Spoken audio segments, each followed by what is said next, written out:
नमस्कार साथियों, मैं आकाश भारत से आपके अपने YouTube channel Eklavya coaching class में आप सबका स्वागत है। ऊर्जा के नवीनीकरण स्रोत, जिसमें हम पढ़ेंगे सौर ऊर्जा, जल ऊर्जा, पवन ऊर्जा, भूतापीय ऊर्जा, बायोगैस, हाइड्रोजन ऊर्जा, अल्कोहल, लकड़ी। जनसंख्या वृद्धि, अत्यधिक तीव्र गति से बढ़ते उद्योग तथा मनुष्य द्वारा ऊर्जा के परंपरागत स्रोतों का अविवेकपूर्ण दोहन के कारण जहां ऊर्जा के परंपरागत स्रोत दिनों दिन घटते जा रहे हैं, वहीं इनके मूल्य में भी अत्यधिक वृद्धि होती जा रही है। इसी कारण ऊर्जा के वैकल्पिक स्रोतों के उपयोग को बढ़ावा दिया जा रहा है। आइए इन्हें वैकल्पिक स्रोतों के बारे में हम जानते हैं। सौर ऊर्जा, सोलर एनर्जी, सूर्य ऊर्जा का विशाल स्रोत है। सूर्य लगभग 4.6 × 10 की घात वर्ष से निरंतर विशाल मात्रा में ऊर्जा विकिरित करता आ रहा है तथा लगभग इतने ही वर्षों तक और ऊर्जा विकिरित करता रहेगा। सूर्य से निकलने वाले विकिरण में सभी विद्युत चुंबकीय तरंगें उपस्थित रहती है। पृथ्वी पर सौर ऊर्जा अन्य सभी ऊर्जाओं का प्राथमिक स्रोत है। सौर ऊर्जा की सहायता से सजीवों की दैनिक क्रियाएं निरंतर होती रहती है। पृथ्वी पर होने वाली अनेक प्राकृतिक क्रियाएं जैसे वायु का बहना, चक्रवात, जल चक्र, पेड़ पौधों, भोजन की प्रक्रिया आदि सौर ऊर्जा के कारण ही संपन्न होती है। पृथ्वी पर भारत की स्थिति ऐसी है कि वर्ष के अधिकांश दिनों में हमें सौर ऊर्जा प्राप्त होती रहती है। एक अनुमान के अनुसार भारत में प्रति वर्ष सूर्य से लगभग 5 × 10 की घात 8 करोड़ किलोवाट घंटा सौर ऊर्जा प्राप्त होती है। हमारी पृथ्वी के वायुमंडल की ऊपरी सतह का प्रत्येक वर्ग मीटर लगभग 1.4 किलो जूल ऊर्जा प्रति सेकंड प्राप्त करता है, जिसे सौर नियतांक कहते हैं। इसका लगभग 47% भाग पृथ्वी की सतह तक पहुंचता है तथा शेष भाग अंतरिक्ष में परावर्तित हो जाता है। एक्स-रे किरणें, पराबैंगनी किरणें तथा गामा किरणों का अधिकांश भाग वायुमंडल द्वारा अवशोषित कर लिया जाता है तथा शेष विकिरण सतह पर पहुंचता है। सूर्य में ऊर्जा की उत्पत्ति का कारण इस पर होने वाली नाभिकीय संलयन अभिक्रिया है। उच्च ताप व उच्च दाब पर सूर्य के केंद्र में उपस्थित 4 हाइड्रोजन नाभिकें मिलकर एक हीलियम नाभिक का निर्माण करते हैं। इस प्रक्रिया में द्रव्यमान की क्षति होती है, जो ऊर्जा के रूप में मुक्त होती है।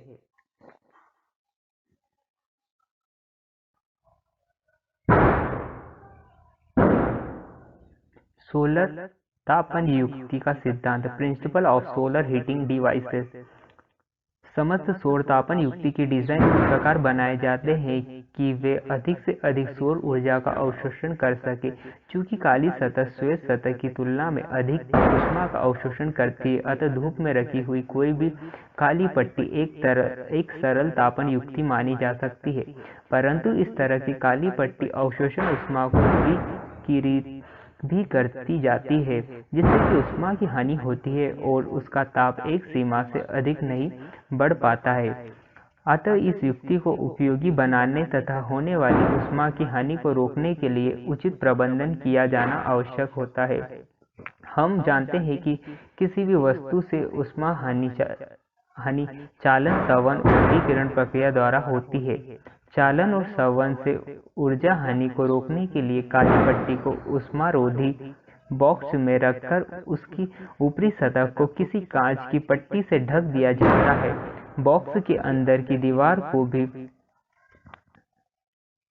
काला कर दिया जाता है, जिससे कि अधिक ऊष्मा अवशोषण हो सके तथा परावर्तन द्वारा ऊष्मा की हानि कम से कम हो। जब इस प्रकार की सौर तापन युक्ति को धूप में रखा जाता है तो उसकी अंदरूनी सतह सौर ऊर्जा के अवशोषण के कारण गर्म होने लगती है। गर्म सतह स्वयं ऊष्मा का अवरुक्त विकिरण के रूप में उत्सर्जन करने लगती है, परंतु ऊपरी सतह पर स्थापित कांच की पट्टी इन विकिरणों को बाहर नहीं जाने देती है। अतः बॉक्स के अंदर की ऊष्मा अंदर ही रह जाती है।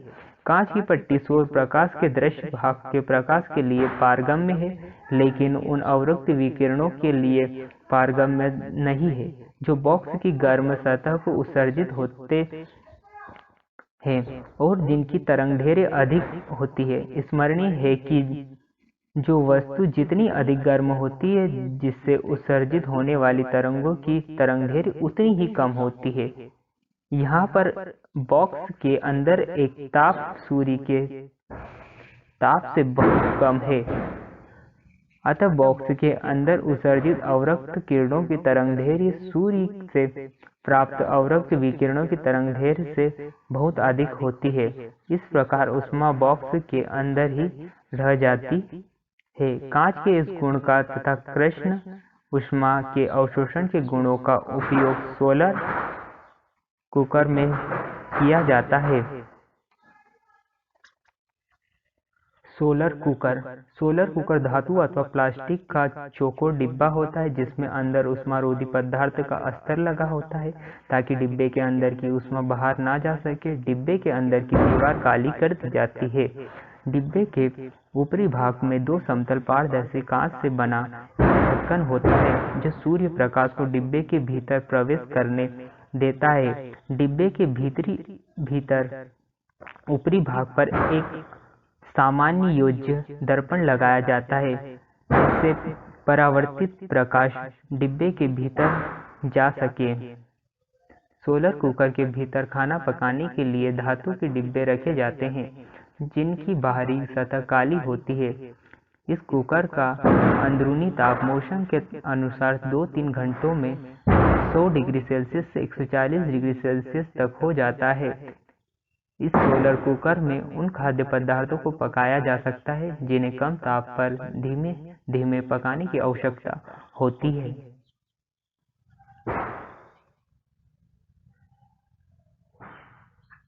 सौर जल ऊष्मक सोलर वाटर हीटर बनाने में तांबे का पाइप का उपयोग किया जाता है। इन्हें बाहर की ओर से काला कर दिया जाता है। इस नलिका का एक सिरा ठंडे जल स्रोत से जुड़ा होता है, जबकि दूसरे सिरे पर गर्म जल प्राप्त किया जाता है।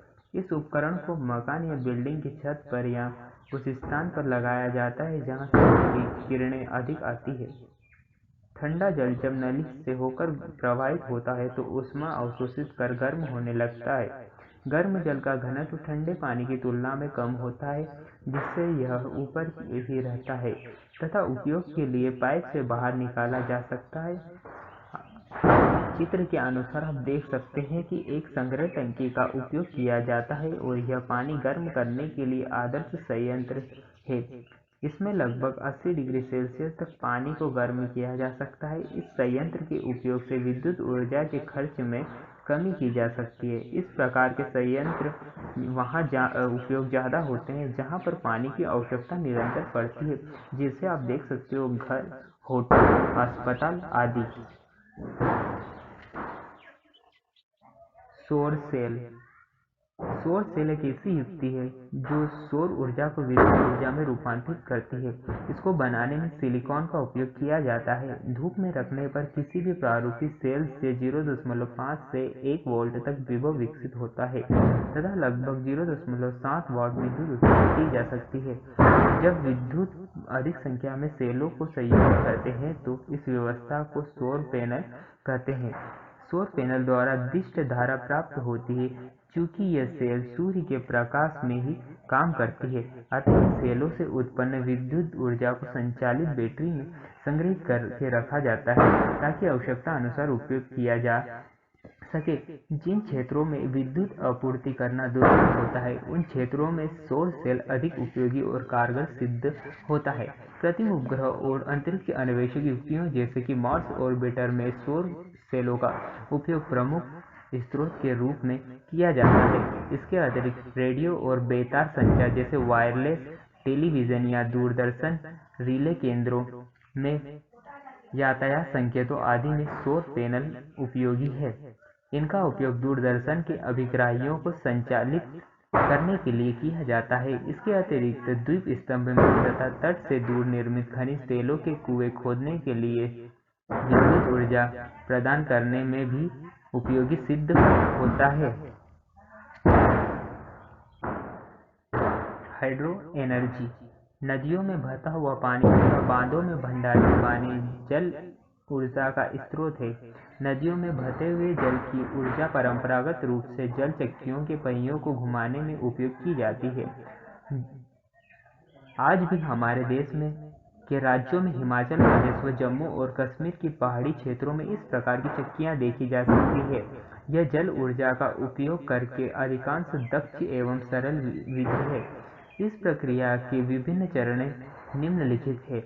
नदियों के बहते हुए पानी को बांध की सहायता से संग्रहित करना तथा बांध के उच्च स्तर के जल को पाइप द्वारा उसके तल के पास लगाए विस्तृत टरबाइन के पंखे पर गिराना, जिसे टरबाइन और इसके साथ विद्युत जनरेटर की आर्मेचर का घूमना व विद्युत ऊर्जा में परिवर्तित कर देना। विद्युत उत्पादन। विद्युत के बड़े पैमाने पर उत्पादन ने औद्योगिक एवं तकनीकी विकास की गति को बहुत तीव्र कर दिया है।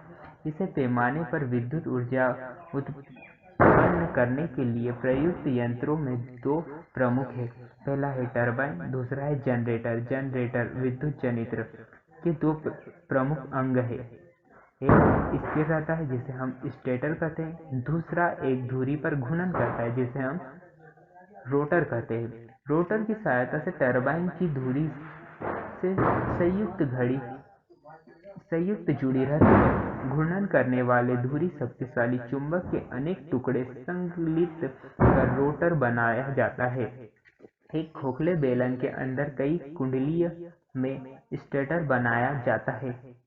रोटर की धुरी व टरबाइन की धुरी एक दूसरे से दृढ़ता से जुड़े रहते हैं।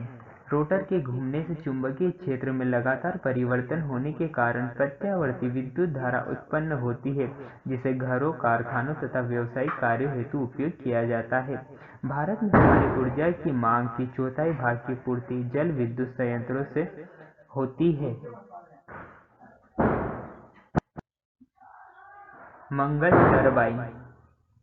मंगल टरबाइन एक ऐसी युक्ति ईंधन रहित है जिसे किसी छोटी नहर के पानी की गतिज ऊर्जा से बनाया जा सकता है। इसकी कार्यविधि विद्युत जनरेटर की तरह ही है। मंगल टरबाइन को ईंधन से जोड़कर विद्युत ऊर्जा प्राप्त की जा सकती है। इस टरबाइन को मंगल सिंह नामक भारतीय द्वारा बनाया गया है, इसीलिए इसे मंगल टरबाइन कहते हैं। इसका उपयोग लघु सिंचाई योजना एवं घरों में प्रकाश के लिए किया जा सकता है। ज्वारीय ऊर्जा। घूर्णन गति करती हुई पृथ्वी पर मुख्य रूप से चंद्रमा के गुरुत्वीय आकर्षण के कारण सागरों के जल का स्तर चढ़ता और गिरता रहता है। इस घटना को ज्वार भाटा कहते हैं। ज्वार भाटे में जल के स्तर के चढ़ने तथा गिरने से हमें ज्वारीय ऊर्जा प्राप्त होती है। सागर में ज्वार भाटे की स्थिति निरंतर चलती रहती है। इस ऊर्जा का दोहन सागर के किसी संकीर्ण क्षेत्र पर बांध बनाया जा सकता है। बांध के द्वारा टरबाइन स्थापित करके ज्वारीय ऊर्जा को विद्युत ऊर्जा में स्थापित किया जा सकता है।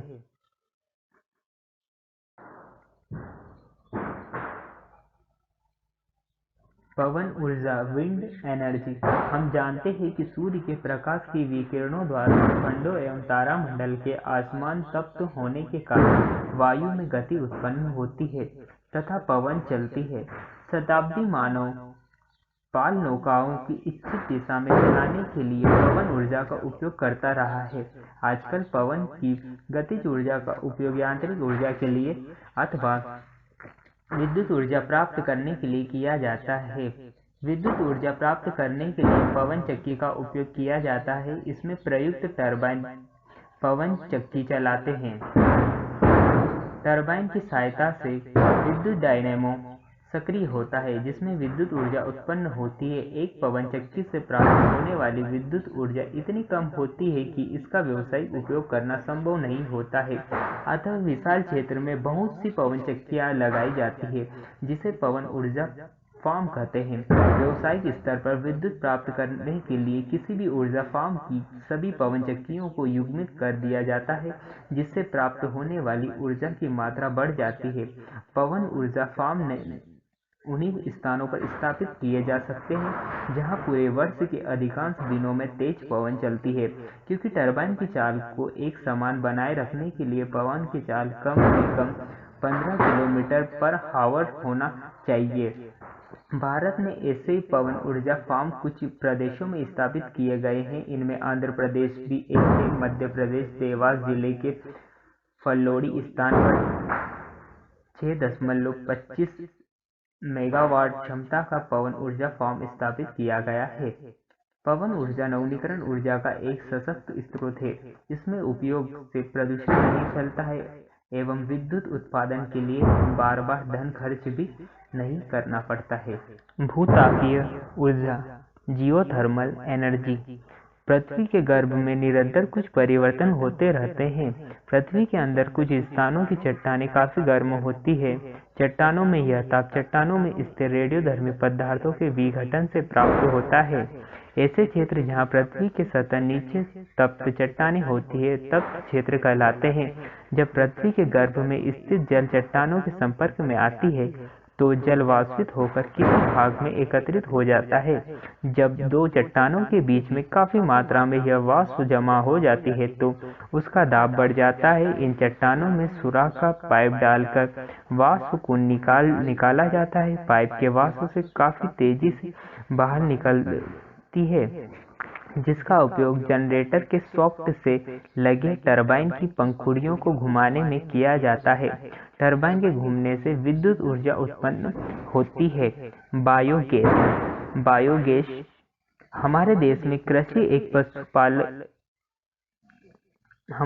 कृषि एक पशुपालन को विशेष महत्व दिया जाता है। यहाँ कृषि अपशिष्ट तथा पशुओं के बहुताय होने के कारण गोबर सरलता से उपलब्ध हो जाता है। ग्रामीण क्षेत्रों में आज भी इन्हें सीधे जलाकर प्राप्त करने का प्रचलन है। इसमें ऊर्जा का एक बड़ा भाग प्रकृति में विलीन हो जाता है तथा पर्यावरण को भी हानि पहुंचाता है। अब इसका उपयोग गैसीय ईंधन प्राप्त करने के लिए किया जाता है, जिसे बायोगैस या जियोगैस कहते हैं। पशुओं के गोबर तथा कृषि अपशिष्ट पदार्थों का जब पानी के साथ ऑक्सीजन की उपस्थिति और सूक्ष्म जीवों द्वारा अपघटन होता है तब एक गैसीय मिश्रण प्राप्त होता है, जिसे बायोगैस कहते हैं। बायोगैस में methane CH4, carbon dioxide CO2, hydrogen H2, nitrogen तथा हाइड्रोजन सल्फाइड H2S का मिश्रण है। इसका मुख्य घटक मीथेन है। बायोगैस को गैस स्टोव में जलाकर ऊष्मा प्राप्त की जा सकती है। इसका उपयोग सड़कों में प्रकाश करने के लिए तथा इंजन चलाने के लिए भी किया जा सकता है। हमारे देश में सामान्य रूप से प्रचलित बायोगैस के दो प्रकार के डिजाइन इस्तेमाल किए जाते हैं। इनमें से एक में गैस के गुंबदनुमा टंकी स्थिर रहती है तथा दूसरे में गैस होल्डर तथा टंकी में पानी में तैरती रहती है। बायोगैस के संयंत्र में गोबर तथा पानी का घोल डाला जाता है। उत्पन्न बायोगैस पाइपों द्वारा उपभोक्ता को बायोगैस उपलब्ध कराई जाती है। लगातार बायोगैस उपलब्ध कराने के लिए आवश्यक है कि संयंत्र में नियमित रूप से अवशिष्ट जैव द्रव्यमान की आपूर्ति होती रहे। बायोगैस संयंत्रों में जैव द्रव्यमान के अतिरिक्त मानव मल मूत्र का उपयोग भी किया जा सकता है। कुछ शहरों में घरेलू मल जल विसर्जन विशाल बायोगैस संयंत्रों में किया जाता है। इससे न केवल लाभप्रद गैस उपलब्ध होती है वरन जल प्रदूषण की समस्या पर भी नियंत्रण रहती है। बायोगैस बिना धुएं के जलती है तथा बहुत अधिक ऊष्मा उत्पन्न करती है। घरेलू इस्तेमाल के लिए एक उपयुक्त ईंधन है। गैस बन जाने के पश्चात संयंत्र में स्लरी बचा हुआ घोल बची रहती है, जिससे कि अत्यधिक मात्रा में नाइट्रोजन तथा फास्फोरस यौगिक होते हैं। इसलिए यह एक अच्छी खाद के रूप में भी इस्तेमाल की जाती है।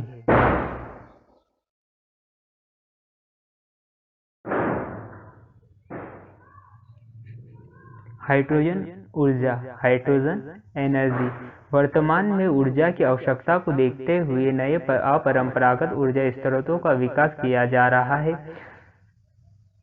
अब हाइड्रोजन को भी ऊर्जा के स्रोत के रूप में विकसित किया जा रहा है। हाइड्रोजन एक अच्छा स्रोत है क्योंकि इसके जलने से प्रदूषण नहीं फैलता है तथा इसमें बहुत अधिक मात्रा में ऊर्जा प्राप्त होती है। हाइड्रोजन जल के विद्युत अपघटन से आसानी से प्राप्त की जा सकती है तथा हाइड्रोजन कई औद्योगिक प्रक्रियाओं से सह उत्पादन के रूप में प्राप्त होता है। हाइड्रोजन गैस को मूल ईंधन के रूप में उपयोग करके हाइड्रोजन ईंधन सेल तथा हाइड्रोजन पावर प्लांट बनाए जा रहे हैं। हाइड्रोजन को सामान्य घरेलू अथवा औद्योगिक ईंधन के रूप में उपयोग नहीं किया जा सकता है, क्योंकि इस ईंधन को सुरक्षापूर्व उपयोग करने के लिए कई तकनीकी कठिनाइयां हैं। इसका उपयोग अंतरिक्ष यानों एवं उच्च ताप वाली ज्वाला उत्पन्न करने के लिए किया जाता है।